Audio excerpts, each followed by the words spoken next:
حکایت اچھی تریم کہانی پڑھیں.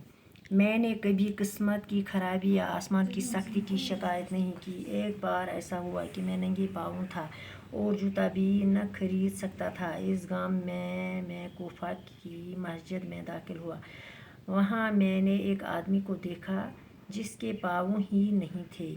میں نے خدا کی نعمت کا شکر ادا کیا اور اپنے پاس جوتا نس ہونے پر صبر کیا. دپان خدایس کُن گژھِ شکر پرُن اگر خدایَن پرٛٮ۪تھ کانٛہہ تان دیُت چیٖز آسٮ۪س نہٕ دیُتمُت کینٛہہ تہٕ چیٖز ہیوٚک نہٕ أنِتھ کینٛہہ تَتھ پٮ۪ٹھ گژھِ نہٕ ناراض گژھُن خۄدایَس کِہیٖنۍ.